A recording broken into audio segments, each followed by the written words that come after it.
Leonidas, por favor, inicia la entrevista, luego continúo. Juan Carlos, ¿cómo le va? Buenas noches. Bienvenido al Diálogo de la Tarde.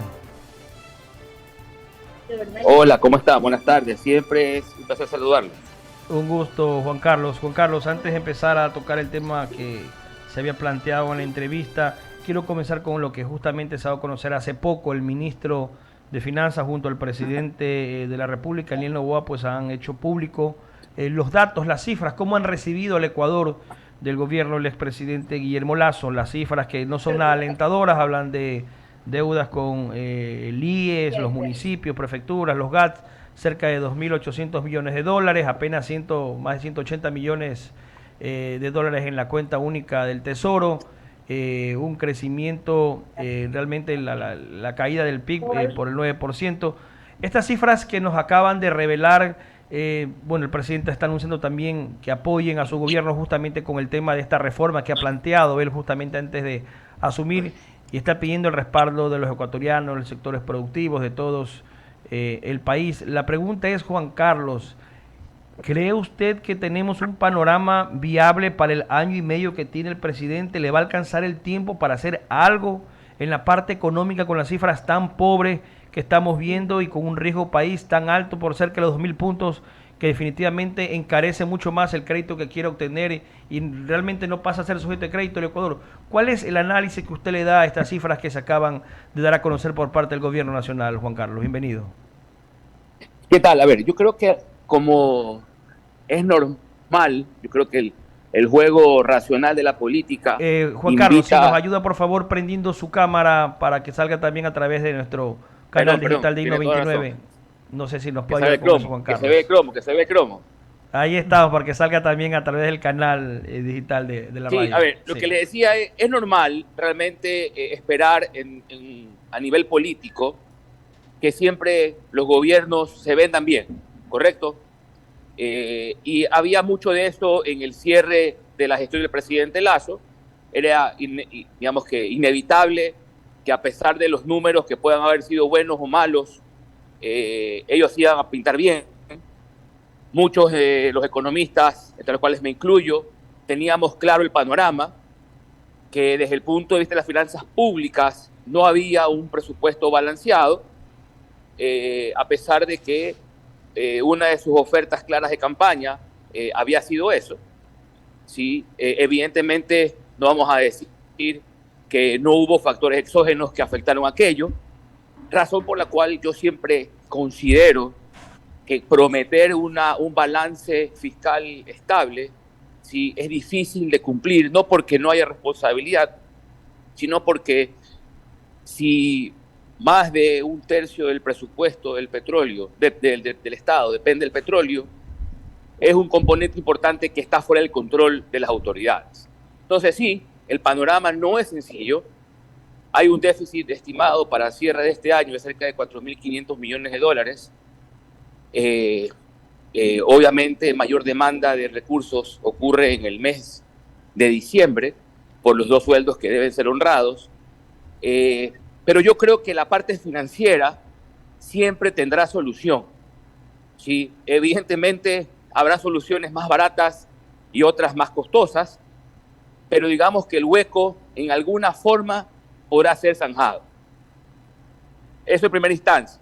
A mí más me preocupa la parte económica, y es la que muchas veces queda muy de lado, porque la coyuntura, el chismerío político y económico siempre nos lleva a las finanzas públicas, a veces diría hasta que morbosamente, ¿sí?, porque es un corsi ricorsi, pero yo veo lo fundamental, ¿sí?, en la actividad económica, porque ahí radica plenamente si un gobierno tuvo la habilidad o no de poner este barco a andar.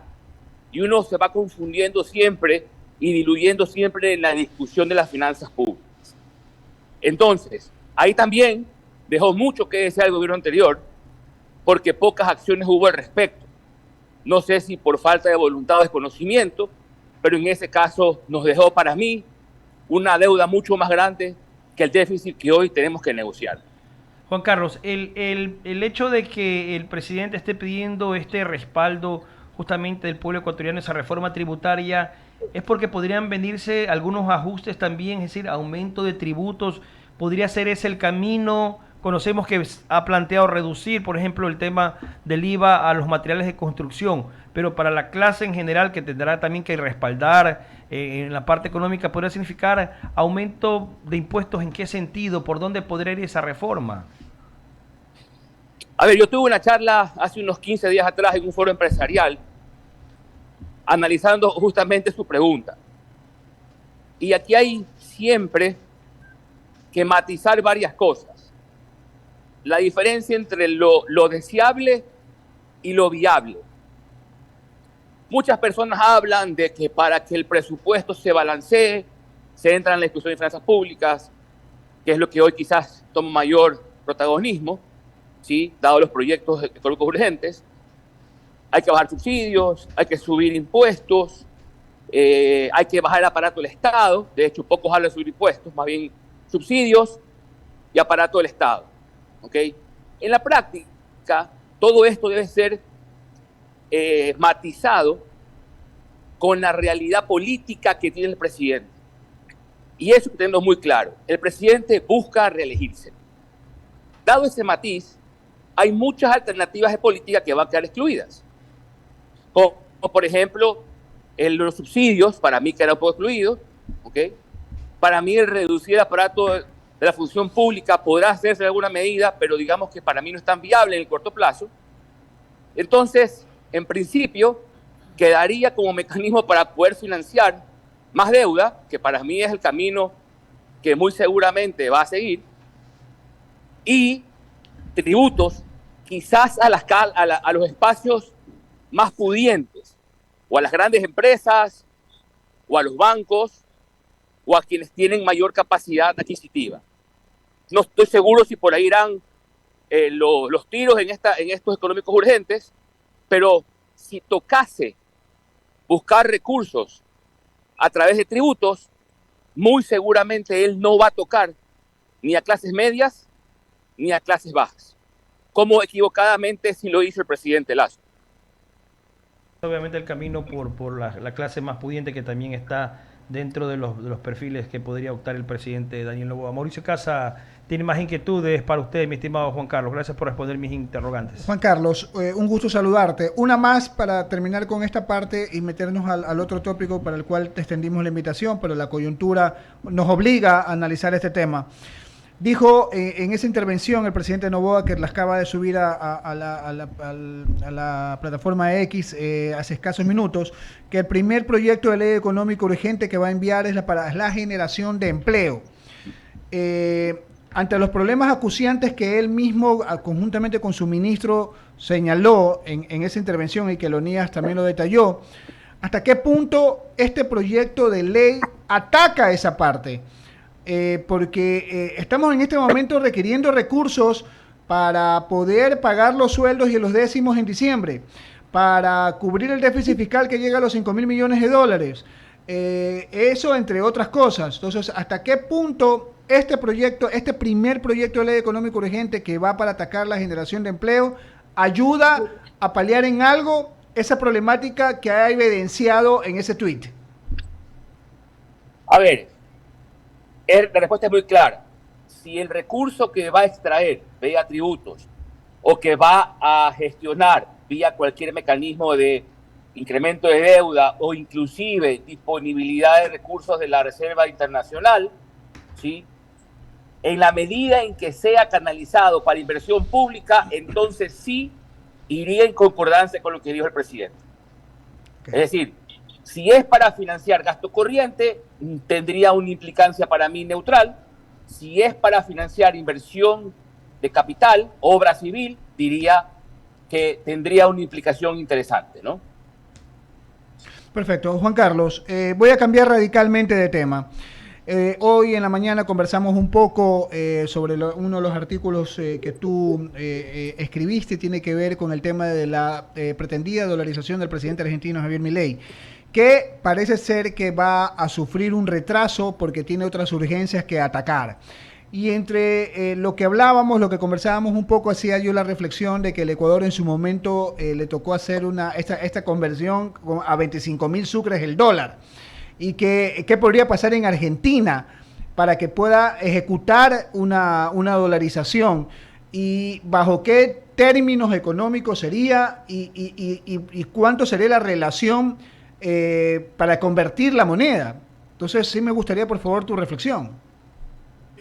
A ver, es difícil determinar cuál será el tipo de cambio con el cual podría darse la transición, ¿no? Un poco para que quien nos escucha pueda, y quien nos vea también pueda poner el contexto. Sí, escribí una columna que se va a publicar el día de hoy en el Diario del Comercio, titulada Mi ley y las divisas.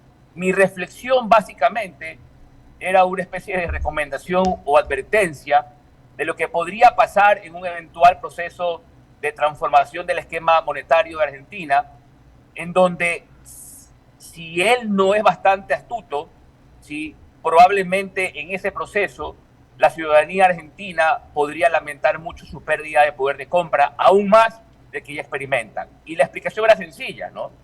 Al final de cuentas, para poder transformar un esquema monetario para Argentina de lo que hoy tienen en pesos a dólares, hay que sacar los dólares de la reserva que ellos tienen y cambiarlos por los pesos que están circulando en la Argentina.